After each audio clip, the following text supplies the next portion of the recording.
be a Jew. And he would be a young man, powerfully built, with curly hair.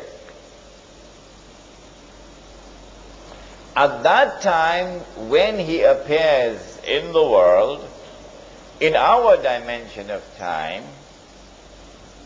the Prophet said, alayhi salatu wasalam, he will come from the east.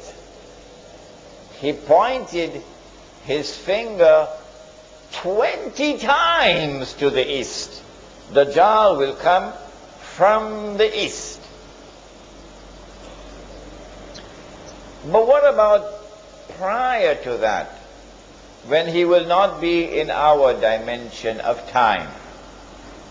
Where will he be, for example, when his day is like a year? Where will he be? Do we have any answer to that? He's going to be on earth, but we won't be able to see him. The angels, are they here in this room? Yes. How many? Each one of you have 2 angels on your forehead, on your shoulders. So there are many angels right here in this room. They are on earth. Are they in our dimension of time? No. No, no, no. So they don't perform salat according to our timetable. Huh? Fajr for them is not Fajr for us. If we were to go into that day in which they live and we have to perform salat, can we perform salat according to this timetable? No, we don't have to calculate to do it. Can an angel come into our world? Can an angel come into our dimension of time so we can see the angel? Huh? Huh? Yes. Which one? Yes, Jibreel alayhi salam came as a human being, right in the masjid. Are there jinn in this masjid now? Oh yes, they are. They are on earth. Can we see them? Are they in our dimension of time? No, they're not. But can they enter into our dimension of time? Yes. Mr. Shaitan himself, Iblis, he came as a human being, as an old man, remember, with a walking stick. So Dajjal will enter into our dimension of time one day. We see him. But prior to that, in a day which is like a year, where will he be? It is from that location that he will commence his attack. He will begin his effort. Number 1, to liberate the Holy Land. Number 2, to bring the Jews back to the Holy Land. Number 3, to restore the state of Israel. Number 4, you know what's number 4. From that location he will begin the effort. Where will it be? Fortunately for us, we have the answer. And it is also in Sahih Muslim. It is known as the hadith of Tamim ad-Dari. Listen to it carefully now. Tamim ad-Dari was a Christian who took the Shahada, became a Muslim in Medina. He came to the Prophet ﷺ and narrated an experience which he had. The Prophet ﷺ, after the salat in the masjid, asked the people, sit down, sit down. I have something to tell you. Tamim ad-Dari has come to me and told me something about Dajjal, which confirms what I have been saying to you. So we know that what is contained in this story is true. What did Tamim ad-Dari experience? He said that he and some 40 of his companions went on board a ship. So you need water, eh? So they have to go in some place where you can travel with a ship, a sea or an ocean. And when they went on board the ship, a storm came.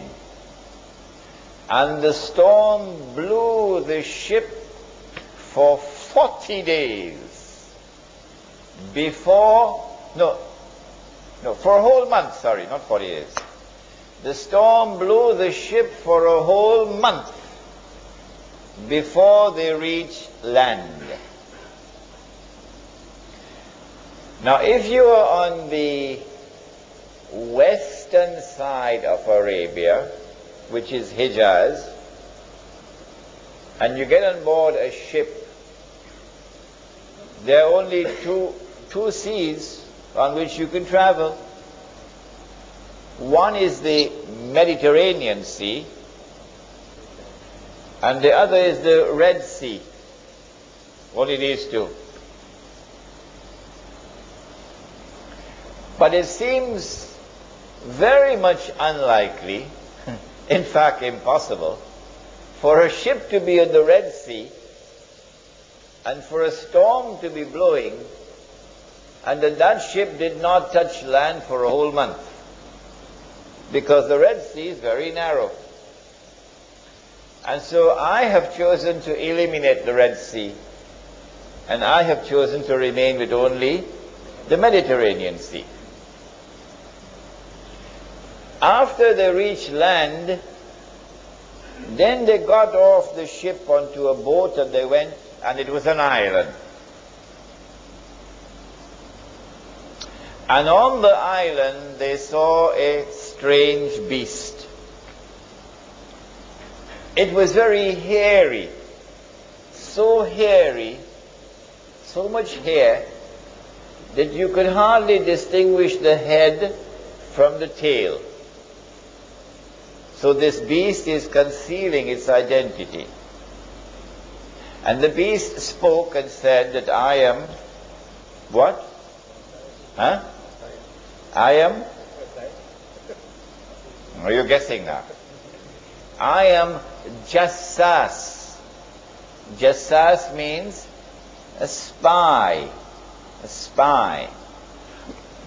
So this is, number one, an island about 1 month's journey from the western side of Arabia. Number two, this is an island which conceals its true identity. Number three, this is an island of those who have PhDs in spying, in espionage, in intelligence work. Jassas then said to them, there is someone waiting to see you over there at the monastery, Christian monastery. So this is a Christian island. When they went to the monastery, they found this young man, powerfully built, curly hair, but he was in chains. His hand chained to his neck, his legs chained. And this man started to question them, a number of questions.